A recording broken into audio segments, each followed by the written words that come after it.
What's up guys, Husto7 here, and today I've got a special video. I'm joined by Kuhani Gaming, an up-and-coming YouTube star who was at COD XP and had an opportunity to get his hands on Infinite Warfare. I'm here in this smaller box, and I've got Kuhani here in the big box, and he's going to tell us a little bit about his channel, and he's going to tell us a little bit about Infinite Warfare since he got to have some hands-on with it. So welcome to the interview, Kuhani. Yeah, thanks for having me. So real quick, tell me a little bit about your channel and what kind of content you have on it. Yeah, so my channel is primarily just a gaming channel. It started off as just like a Call of Duty Black Ops 3 channel, but I'm branching out into more games. I'm doing some Let's Plays and some guide videos, also just some funnier kind of like comedy-related videos. I kind of cover the whole shebang, but definitely primarily on gaming. So. Okay, and was this your first time going to COD XP? Yeah, the last one was 5 years ago, and I was nowhere near as interested in Call of Duty back then, so this was my first COD XP for sure. Okay, so yeah, because you mentioned it's your first COD XP, you weren't necessarily into Call of Duty. Give me a little bit of an understanding about what your play style is. How long have you been playing the games? What kind of games have you played? Just to get an idea of what kind of Call of Duty player you are. Sure. So I played a little bit of Call of Duty on and off as it went. I think probably Modern Warfare 1 was my first game, as it was for a lot of people, but never played it seriously at all until Black Ops 3. And I think because of that, I have a very fast play style, like definitely an SMG rush kind of person, because Black Ops 3 is very quick-paced combat. So. Okay. So what would you say maybe is like your favorite Call of Duty game of the ones that you've played? Probably Black Ops 3. Okay. Yeah. I just had to ask because one of the questions that's going to come up is the similarities between Black Ops 3 and Infinite Warfare, and so I wanted just to make sure that we have an idea about where you're coming from with that. Yep. So quick side note to any of my fans that might be watching, I'll have a link in the description, so be sure to check that out. Give him a sub and a thumbs up on his videos. I was just over there today watching his COD XP vlogs, so he's got some cool, even like driving there, and some cool behind the scenes stuff. And you also got the opportunity to live stream your content too, is that right? Yeah, absolutely. Awesome. All right, so what we're going to do is be talking about Infinite Warfare, and so that you guys, I think if you're a Call of Duty fan in any sense, which if you're on my channel you probably are, you probably have an idea that this game, it's had some mixed reactions with the community. Is that fair to say, Kuhani? Oh yeah, that's definitely fair to say. Yeah. So I've got a little stat here that at the reveal trailer for this game is the most disliked gaming video ever that has ever been released. So that's something that's interesting. The community is sort of spoken per se. They've expressed kind of viscerally their that they don't like the game, but that was before COD XP, that was before the multiplayer reveal, that was before anyone actually had their hands on the game. So I'm going to do this interview backwards because for those of you that just want to find out, is the game going to be good? I'm going to start there, and then we're going to kind of figure out a little bit more of the technical aspects of it and some of the deeper questions. But let's just start with this. Lots of hate, lots of hype. Give us just like your sort of general, honest opinion about Infinite Warfare. Yeah, so honest opinion, I got to play the game twice at Infinite Warfare. The first time, combat-wise, it feels great. It's very fast combat. It's very similar to Modern Warfare in the time to kill. But the sound kind of mixing was weird. But overall, I think the game is done really well. I really enjoyed the combat system, and I really enjoyed the movement system as well. Okay, so people are saying that it's going to be a terrible game. It's Call of Duty in space. It's gone too far into the future, too far into the unrealistic. It's an arcade shooter. It's not a Battlefield. It's not really going for realism. But do you agree? Like, is the hate warranted that the game is getting? Yeah. So I think part of it is I totally understand the whole boots to the ground love of the game, and that they're totally warranted in being angry that there's no boots to the ground in the movement system. But I do think also specifically with that trailer you were talking about, I think it kind of just became like a bandwagon thing, like, oh, it's popular to dislike the game, so let's just all dislike the game together. And of course that was before we had any multiplayer reveal stuff, so people didn't really know what to think because we hadn't actually seen real gameplay yet. Well, tell us a little bit about you said that maybe some of the hate is warranted, but one of the things I'm trying to get a sense of, and I think maybe the community trying to get a sense of, is, in your opinion, is the game fun? Yeah, so like I'm sure some of you understand being gamers, but there's definitely like a sense you get when you finally get your hands on a controller and you just play it. It's just a feeling that you get when you can finally play it, and I felt great about it. It definitely felt like a lot of fun. So that's all good stuff there. And about how much time were you playing, and kind of like what did you get to do? Yeah, so I probably played like 30 to 40 minutes. We got to play a few different objective type games. There was a domination game that we played, so that lasted a little bit longer. Played a team deathmatch, and then a new objective type game that is new to Call of Duty, which is similar to Uplink, but you just get points from holding the ball. You don't have to like score it anywhere, which is kind of like Griffball in Halo. So you mentioned that you particularly got into Call of Duty in Black Ops 3, and that you really like that in terms of the fast pace, the movement style. Some people have also said that this game, just from what they've seen, seems like Call of Duty Black Ops 3.5, right? It's got the wall running, it's got the same sort of like movement mechanics. What would you say to people that are saying that? Yeah, so I do think there is some grounds to that. The movement system is pretty much the same. I talked about this in my most recent videos. It's like you still have sliding, you still have thrusting, you can jump, you can change direction midair with your jump, you can wall run. All of that is the same, except the biggest change is that it's all toned down. It's slower. It's as if like the gravity was higher, so you can't slide as far, you can't jump as high, you don't jump as fast either. So it's definitely more toned down, but it is still similar to Black Ops 3. Okay, so it still is pretty rapid, fast-paced combat in terms of getting people into the action, and what about things like the time to kill or the weapon damage? How did that feel compared to other games? Yeah, so I think it's an Infinity Ward game, and I think they're still right on line with the other Infinity Ward games. The time to kill is very fast. It's, I think, a little bit faster than Black Ops 3. The guns all have different fire rates, obviously, but it's, compared with the damage, each gun still has a very fast time to kill. It's like the second you see someone on the screen, if you're not shooting at them, they're going to kill you. So very fast paced. Okay, and tell me a little bit about the rigs. Those seem to be similar to the specialist bonus in Black Ops 3, but now you've got a choice sort of between 3 as opposed to 2. Is that right? What can you say about the rigs? Yeah, so with the rigs, it's very similar to the specialist, where you pick a main specialist character, and then you can either choose like a gun related ability or just a passive related ability.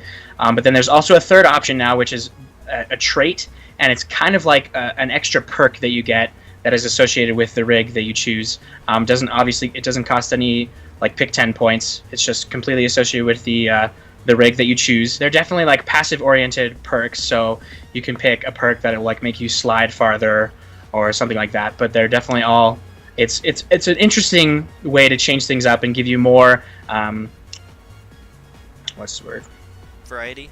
Yeah, it gives you more variety in choosing your rig setup. So I thought that was really cool. And when the build that you were playing, was everything available to you, or were you confined to a certain number of rigs? I believe everything was available. There's 5 rigs, I think, and each one had both either the weapon or the passive ability, and all 3 traits. So it was all unlocked for me. Okay, and did you have a preference, one that you particularly enjoyed playing? Yeah. So one of them, I can't remember the name of the rig, but the ability, the gun ability, I think it's called the Eraser. It's essentially the Annihilator from Black Ops 3. It's just a pistol that like one shots. I enjoyed playing with that one as well a lot. And then the next game I tried out was a newer one that it's not really similar to Black Ops 3. It's like dual wielding fully automatic pistols with silencers, but it's just like you can only hit fire because it's akimbo, but you can just melt people with it. I enjoyed that probably more than the Eraser one. Okay, and how about I watched your video where you talked about there's some debate about the length of time it takes compared to Black Ops 3 to charge up your specialist bonuses.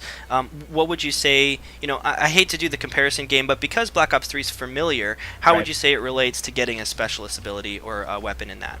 Yeah, I think my opinion is that it's very similar. I thought that the time didn't feel much longer or shorter. Obviously, in Black Ops 3, when you're using a gun ability, it'll take longer to charge up than a passive ability, and that was pretty much the same for Infinite Warfare. Okay. And I guess a question for you about the guns too. I know you talked about the time to kill, but tell me a little bit about the guns. Did it seem like there was a large variety, a good mix of SMGs, LMGs, assault rifles? Tell me about the guns. Yeah, so there's the same categories of guns. You've got the SMGs, the assault rifles, LMGs, all that's there. And there's, I think, 5 in each category for like the first 3.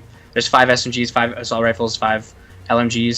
Sniper rifles and shotguns have less, which has been that way forever. But yeah, there's a good variety. I got to play on 2 different SMGs.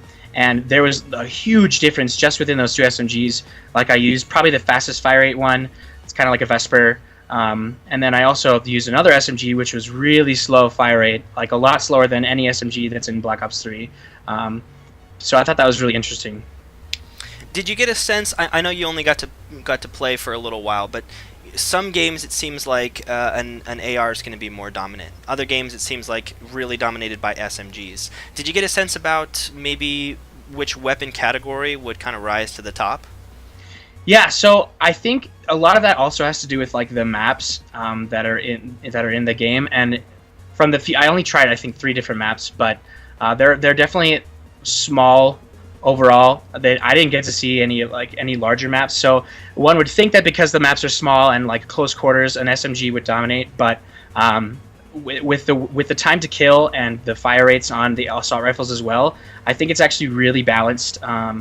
It'll be really interesting to see, when beta starts up, if there's going to be a class that'll rise above the rest. But I think from the way it felt for me, because I did try an assault rifle as well, it's very balanced at the moment.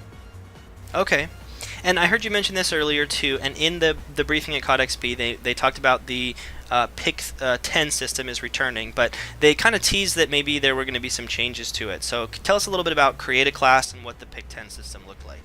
Yeah, so it's Pick 10, completely the same with that, but I couldn't really tell a difference, except that you don't actually choose a wild card. There aren't wild cards, but it still costs 2 points if you want to put like a 3rd attachment on the gun, or get a 2nd attachment on your secondary weapon, or take a primary weapon as your secondary. So it's all the same there in terms of how many points it costs. Perks, you get the 3, and then if you want a 4th, in one of the categories, it still costs 2 points. So all that's the same. The perks are completely different.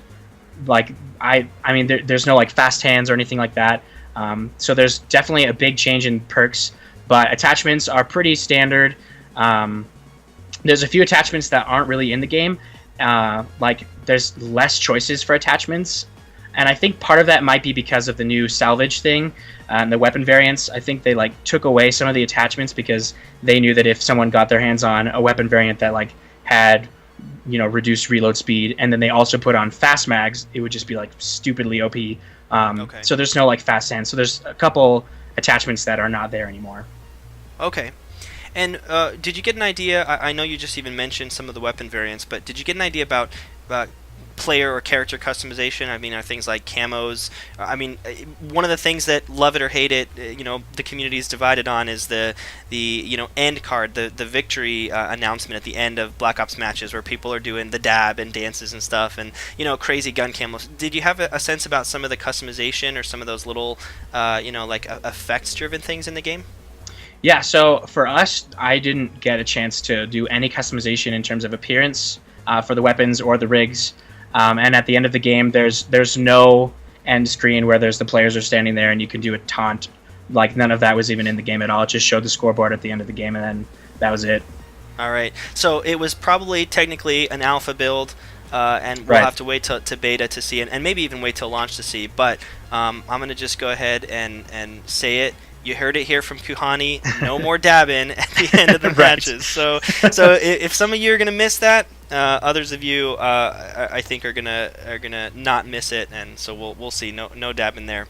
So as we wrap up, here's a question I got for you. Are you personally buying this game?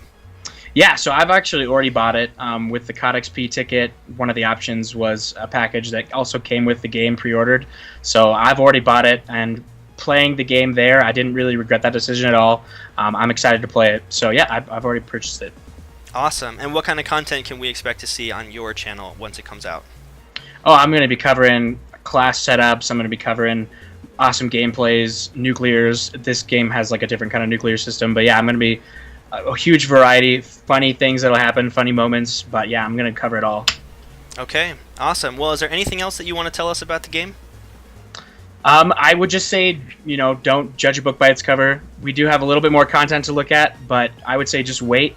There's a huge difference from watching than actually getting your hands on it and playing. So just don't make a final decision until you get to try the beta. Yeah, good word. And let me ask you this too, because I didn't ask you at the beginning. Not that it really matters. I'm not trying to stir up the console war, but were you playing on Xbox or were you playing on a PlayStation? There at the event, I was playing on a PlayStation 4. The event was sponsored by Sony, so we all had PlayStations. Okay, but you're an Xbox player though, right? So. Yeah, so I mean, I've had an Xbox forever. I was a Halo fan, so I've always been with Microsoft and Xbox. But I do have a PS4 now as well, so I'd say I'm not really as biased anymore. Okay, you're bridging the gap in the console war, right? All right. Well, so another question I have is, were you able to play the COD 4 remastered at COD XP? Yeah, so that, unfortunately, I was really bummed. I didn't get a chance to play. The lines were so long. COD 4 Remastered was definitely more popular to try out than Infinite Warfare, and that obviously has a lot to do with the hype going into it. But yeah, so unfortunately I wasn't able to play it, but there's plenty of YouTubers that got some gameplay recorded, and it looks great. So yeah, and even just, I mean, because we're trying to cover Call of Duty related news, give us your take on launching the remaster at the same time. Some people are worried it's going to split the player base. Half of people are going to be playing Infinite Warfare, the other half is going to be playing COD 4 remastered, so there's going to be, even at launch, trouble finding games and stuff. Just off the cuff, give us your take on it. Yeah, so I think once people have tried the beta for both, I think that there'll be less split. I think that more people will be okay with just playing both games interchangeably, like, oh, today I just want to play this, today I want to play Infinite Warfare, today I want to play COD 4. I think that, like, besides the movement system, because they're both Infinity War games, they actually feel pretty similar. So I think that once people finally try Infinite Warfare, they're going to find that it's a smooth transition, and they'll be able to enjoy playing both games interchangeably. Okay. Awesome. Well, thanks so much for taking the time to answer some questions. I know, even for me personally, I really wanted to go to COD XP. I wanted to get my hands on Infinite Warfare. There's no date yet for the Xbox beta. We do have a date for the PlayStation 4 beta. Xbox beta, unfortunately, has not been announced yet, but that's definitely something that I'm going to try to get my hands on. Yeah, it was really awesome. I'm glad to have you here on the channel to share a little bit about your experience there at COD XP. I've checked out your vlog videos; those are really cool. So I'll give a little plug here for you and your channel. If you guys are watching the video, be sure to check out Kuhani. Like I said, there's going to be a link in the description. So check out at his channel. He's relatively new. When did you officially launch your channel here? I think we're just coming up on 2 months, so very new. Okay, yeah, just coming up here on 2 months. You got regular content coming out. You got Let's Plays, got content from Black Ops 3, doing some of the challenges, best specialist and class setups and stuff. So be sure to check this guy out. And again, Kuhani, thanks so much for coming on and telling us a little bit about your opinions of the game, and hoping to dispel some of the the unwarranted hate. Right? If a game is bad, it's bad. But right. I think you might be onto something. That I think it became this, like, hating the game became a bandwagon thing to do. And so I for one, am hoping, I've been playing Call of Duty just like you since Modern Warfare 1, COD 4, and so I like to see the series, be popular among fans. So thanks for coming on and sharing your opinions with us. Yeah, absolutely. Thanks for having me. It was a ton of fun. I love sharing my thoughts on the new game. So. All right, and thank you guys for watching. If you stuck around to the end of the video, be sure to subscribe and stay up to date on all of our content coming out for Infinite Warfare.